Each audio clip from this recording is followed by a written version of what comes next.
马上疯的科学原理啊！我给大家，这是最后是收官科普。教主您好，我是 Jerry， 听您视频近2年，绝对江东铁粉，我记得您。听您今天分享的床上绅士攻略，深以为然，辅以自己的小经验，希望能为拿性宇宙添一点星火。我个人也有多年性经验，女性的技巧啊，演技往往很好，尤其是相对同样 level 的男性，女人要想演高潮骗你啊，让男人相信并不难。即使是阴道抽搐啊、紧缩、口眼歪斜等等，经过长期凯格尔训练的女人是可以轻松做到的。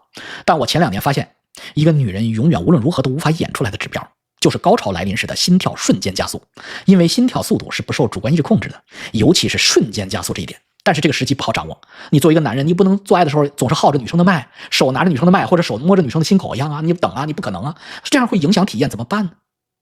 重点来了，方法就是让女性先戴上一个轻巧的运动手环，会心跳过速报警的那种，注意一定很轻巧哦，软材质啊，不能是智能手表啊，因为智能手表个人会影响体验。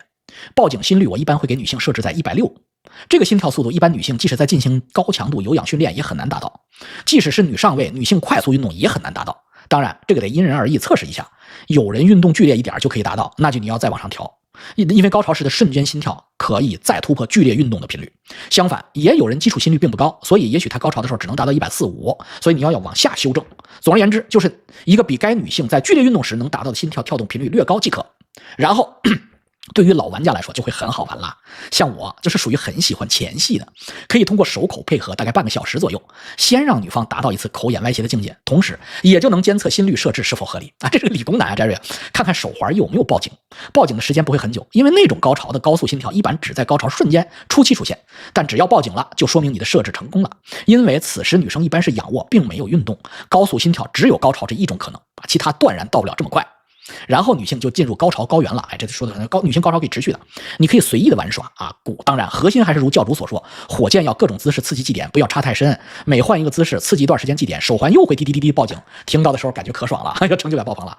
我个人的记录是让手环报警了5次，那一夜的女伴也确实从此对我永生难忘。不过同理，男性射精瞬间心跳也会突然加快，这应该也就是传说中马上疯的原因了。所以对于身体并不好的男人来说啊，高潮要控制次数和力度啊。感谢教主读到这里，祝教主带领我们继续迈向幸福的明天。Jerry 啊，谢谢你 Jerry 啊。朋友发现自己的大儿子不是亲生的，王哥，你说他该咋办？无所谓呀，叫不叫你爸爸？叫你爸爸就当儿子养呗。是不是亲生的？不就是个拿性吗？关键他是不是当你是爸爸，这他妈才是真的，明白吗？我就跟大家讲过，曹操、成吉思汗专门养这个。成吉思汗的大儿子朱赤就不是他亲生的，那大儿子朱赤的东西一点不少，而且谁再唧唧歪歪的砍死谁，明白吧？对，叫爸爸就养，没错，叫爸爸就当他是亲儿子。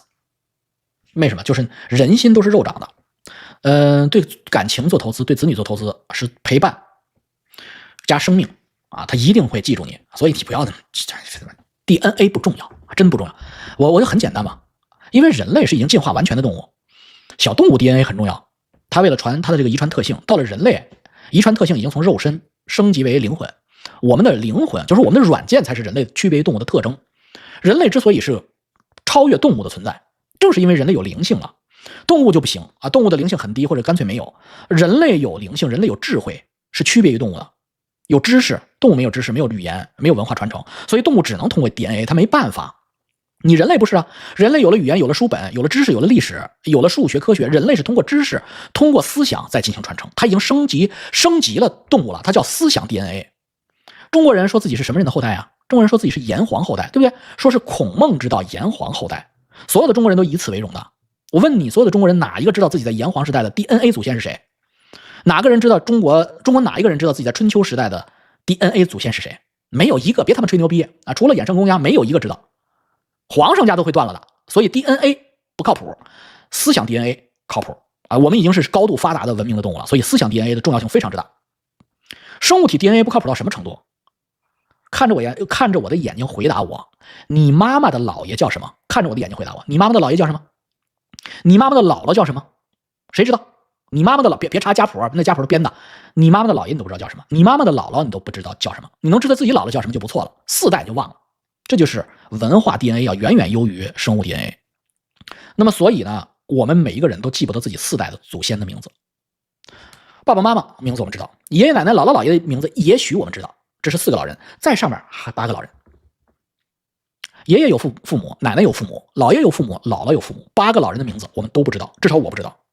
也许那些传承还不错的家族知道爷爷的爸爸的名字，但是其他几支也不知道。